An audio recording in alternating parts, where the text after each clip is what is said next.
Hello friends, health Kannada YouTube ಚಾನಲ್ಗೆ ನಿಮಗೆಲ್ಲರಿಗೂ ಸ್ವಾಗತ. ನೆಲನೆಲ್ಲಿ ಗಿಡವು ನೋಡ್ಲಿಕ್ಕೆ ಸಣ್ಣ ಗಿಡವಾದ್ರೂ ಕೂಡ ಇದರಲ್ಲಿ ಅದ್ಭುತವಾದ ಔಷಧಿಯ ಗುಣಗಳಿವೆ. ಇದು ಮಳೆಗಾಲದಲ್ಲಿ ಹೆಚ್ಚಾಗಿ ಕಾಣಸಿಗ್ತದೆ. ಇದರ ಎಲ್ಲಾ ಭಾಗಗಳು ಕೂಡ ಔಷಧಿಗೆ ಉಪಯೋಗಿಸ್ತಾರೆ. ಇದು ಸೀಸನಲ್ ಗಿಡ ಆಗಿರುವುದರಿಂದ, ಅಂದ್ರೆ ಮಳೆಗಾಲದಲ್ಲಿ ಮಾತ್ರ ಹೆಚ್ಚಾಗಿ ಕಾಣುತ್ತದಲ್ಲ, ಹಾಗಾಗಿ ಇದನ್ನು ಚೆನ್ನಾಗಿ ಒಣಗಿಸಿ ಇದರ ಹುಡಿಯನ್ನು ಮಾಡಿ ಶೇಖರಿಸಿಡಬೇಕು. ನೆಲನೆಲ್ಲಿಯ ಉಪಯೋಗಗಳನ್ನು ನಾವೀಗ ತಿಳಿದುಕೊಳ್ಳೋಣ. ಋತುಸ್ರಾವದ ಸಮಯದಲ್ಲಿ ಅಧಿಕ ರಕ್ತಸ್ರಾವವಾಗ್ತಾ ಇದ್ರೆ ನೆಲನೆಲ್ಲಿಯ ಕಷಾಯ ಮಾಡಿ ಸೇವಿಸುವುದರಿಂದ ಅಧಿಕ ರಕ್ತಸ್ರಾವದ ಸಮಸ್ಯೆಯನ್ನು ಪರಿಹಾರ ಮಾಡಬಹುದಾಗಿದೆ. ಇದರ ಕಷಾಯ ಹೇಗೆ ಮಾಡುವುದಂದ್ರೆ, ನೆಲನೆಲ್ಲಿಯನ್ನು ಚೆನ್ನಾಗಿ ತೊಳೆದು ಅದನ್ನು 2 ಲೋಟ ನೀರಿನಲ್ಲಿ ಕುದಿಸ್ಲಿಕ್ಕೆ ಇಡಬೇಕು. ಅದರ ಜೊತೆಗೆ 2 ಚಮಚ ಜೀರಿಗೆಯನ್ನು ಹಾಕ್ಬೇಕು. 2 ಲೋಟ ನೀರಿದ್ದದ್ದು 1 ಲೋಟ ಹಾಕ್ಬೇಕು. ಅಷ್ಟು ತನಕ ನೀವು ಕುದಿಸ್ಬೇಕು.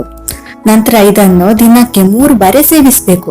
ಇದರಿಂದ ಅಧಿಕ ರಕ್ತಸ್ರಾವದ ಸಮಸ್ಯೆ ಸರಿ ಹೋಗ್ತದೆ. ಜೊತೆಗೆ ಒಂದು ವೇಳೆ ನಿಮ್ಗೆ ಪೀರಿಯಡ್ ಕ್ರಾಂಪ್ಸ್ ಏನಾದ್ರೂ ಇದ್ರೆ ಅದು ಕೂಡ ಸರಿ ಆಗ್ತದೆ. ನೆಲನೆಲ್ಲಿಯ ಎಲೆಗಳನ್ನು ಚೆನ್ನಾಗಿ ಅರೆದು ಸ್ವಲ್ಪ ಉಪ್ಪು ಬೆರೆಸಿ ಹಚ್ಚುವುದರಿಂದ ಎಲ್ಲಾ ರೀತಿಯ ಚರ್ಮದ ಸಮಸ್ಯೆಗಳಿಂದ ಪರಿಹಾರ ಸಿಗ್ತದೆ. ನೆಲನೆಲ್ಲಿಯ ರಸವನ್ನು ಸೇವಿಸುವುದರಿಂದ ಕಿಡ್ನಿ ಸ್ಟೋನ್ ಆಗದಂತೆ ನಾವು ತಡೆಯಬಹುದಾಗಿದೆ. ಜೊತೆಗೆ ನೆಲನೆಲ್ಲಿ ಗಿಡವು ಯೂರಿನ್ ಇನ್ಫೆಕ್ಷನ್ ಆಗದಂತೆ ತಡೆಯುತ್ತದೆ. ಉರಿಮೂತ್ರ ಅಥವಾ ಯಾವುದೇ ರೀತಿಯ ಮೂತ್ರ ಸಂಬಂಧಿ ಸಮಸ್ಯೆಗಳಿದ್ದಾಗ ನೆಲನೆಲ್ಲಿಯ ಕಷಾಯವನ್ನು ಸೇವಿಸುವುದರಿಂದ ಪರಿಹಾರವನ್ನು ನಾವು ಕಾಣಬಹುದಾಗಿದೆ. ನೆಲನೆಲ್ಲಿಯ ಎಲೆಗಳ ಜೊತೆ ತುಳಸಿಯ ಎಲೆಗಳನ್ನು ಸೇರಿಸಿ ಮಾಡಿದ ಕಷಾಯವನ್ನು ದಿನಕ್ಕೆ 2 ಬಾರಿ ಸೇವಿಸುವುದರಿಂದ ದೀರ್ಘಕಾಲದ ಕೆಮ್ಮು ಕೂಡ ಗುಣ ಆಗ್ತದೆ. ಸಕ್ಕರೆ ಕಾಯಿಲೆ ಅಥವಾ ಡಯಾಬಿಟಿಸ್ ಇರುವವರು ನೆಲನೆಲ್ಲಿಯ ಕಷಾಯವನ್ನು ಕರಿಮೆಣಸಿನ ಹುಡಿಯ ಜೊತೆಗೆ ಸೇರಿಸಿ ಸೇವಿಸುವುದರಿಂದ ಇದರ ಲಾಭವನ್ನು ಪಡೆಯಬಹುದಾಗಿದೆ. ಮತ್ತೆ ಡಯಾಬಿಟಿಸ್ ಇದ್ದವರಿಗೆ ಗಾಯ ಆದ್ರೆ ಅದನ್ನು ಬೇಗ ಗುಣ ಆಗುದಿಲ್ಲ.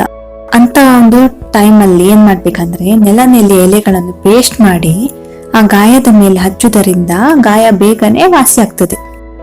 ಯಾರಿಗಾದ್ರೂ ವಸಡುಗಳಿಂದ ರಕ್ತ ಬರ್ತಾ ಇದ್ರೆ ನೆಲನೆಲ್ಲಿಯ ಎಲೆಗಳನ್ನು ಚೆನ್ನಾಗಿ ಜಗ್ಗಿದು ತಿನ್ನುವುದರಿಂದ ವಸಡಿನ ರಕ್ತಸ್ರಾವದ ಸಮಸ್ಯೆಯನ್ನು ಪರಿಹಾರ ಮಾಡಬಹುದು. ಇದರ ಕಷಾಯವನ್ನು ಸಹ ನೀವು ಯೂಸ್ ಮಾಡಬಹುದು. ಅಂದ್ರೆ ಕಷಾಯವನ್ನು ಮಾಡಿ ಬಾಯಿ ಮುಕ್ಕಳಿಸುವುದರಿಂದ ಕೂಡ ವಸಡಿನ ರಕ್ತ ಬರುವುದನ್ನು ತಡಿಬಹುದಾಗಿದೆ. ನೆಲನೆಲ್ಲಿಯನ್ನು ಲಿವರ್ನ ಟಾನಿಕ್ ಅಂತ ಕೂಡ ಕರೀತಾರೆ. ಯಾಕೆಂದ್ರೆ ಲಿವರ್ನ ಎಲ್ಲಾ ರೋಗಗಳಿಗೆ ಕೂಡ ಇದು ತುಂಬಾ ಒಳ್ಳೆಯ ಔಷಧಿಯಾಗಿದೆ. ಕಾಮಲೆ ಅಥವಾ ಜಾಂಡೀಸ್ ಉಂಟಾದಾಗ ನೆಲನೆಲ್ಲಿಯನ್ನು ಔಷಧವಾಗಿ ಉಪಯೋಗ ಮಾಡುವುದರಿಂದ ಇದನ್ನು ಗುಣಪಡಿಸಬಹುದಾಗಿದೆ. ಇದಕ್ಕೆ ನೆಲನೆಲ್ಲಿಯ ಬೇರುಗಳನ್ನು ಹಾಲಿನಲ್ಲಿ ಚೆನ್ನಾಗಿ ಅರೆದು ಬೆಳಿಗ್ಗೆ ಮತ್ತು ರಾತ್ರಿ 1 ಚಮಚ ಸೇವಿಸುವುದರಿಂದ ಜಾಂಡೀಸ್ ಅಥವಾ ಕಾಮಲೆಯನ್ನು ಗುಣಪಡಿಸಬಹುದಾಗಿದೆ. ನೆಲನೆಲ್ಲಿಯನ್ನು ಬೆರೆಸಿ ಮಾಡಿದ ಎಣ್ಣೆಯನ್ನು ಉಪಯೋಗಿಸುವುದರಿಂದ ಕೂದಲು ಬೆಳ್ಳಗಾಗುವುದನ್ನು ತಡೆಯಬಹುದಾಗಿದೆ. ಮತ್ತು ಯಾರಿಗಾದ್ರೂ ಡ್ಯಾಂಡ್ರಫ್ನ ಸಮಸ್ಯೆ ಇದ್ರೆ ನೆಲನೆಲ್ಲಿಯ ಎಲೆಗಳನ್ನು ಪೇಸ್ಟ್ ಮಾಡಿ ತಲೆ ಕೂದಲಿನ ಬುಡಕ್ಕೆ ಹಚ್ಚಿ ಚೆನ್ನಾಗಿ ಮಸಾಜ್ ಮಾಡಿ ನಂತರ ಸ್ನಾನ ಮಾಡುವುದರಿಂದ ಡ್ಯಾಂಡ್ರಫ್ ಅನ್ನು ತಡೆಯಬಹುದಾಗಿದೆ. ಅಂದ್ರೆ ಡ್ಯಾಂಡ್ರಫ್ ಇದ್ದವರಿಗೆ ಅದು ಪರಿಹಾರ ಸಿಗ್ತದೆ. ನೆಲನೆಲ್ಲಿಯನ್ನು ನಿತ್ಯ ಸೇವಿಸುವುದರಿಂದ ನಮ್ಮ ದೇಹದ ರೋಗ ನಿರೋಧಕ ಶಕ್ತಿಯನ್ನು ನಾವು ಹೆಚ್ಚಿಸಬಹುದಾಗಿದೆ. ಡೆಂಗ್ಯೂ, ಚಿಕನ್ ಗುನ್ಯಾ, ಮಲೇರಿಯಾ ಇವುಗಳನ್ನು ಕೂಡ ನಾವು ತಡೆಯಬಹುದು. ಇತ್ತೀಚಿನ ದಿನಗಳಲ್ಲಂತೂ ಇದರ ಅಗತ್ಯ ನಮ್ಗೆ ತುಂಬಾ ಇದೆ.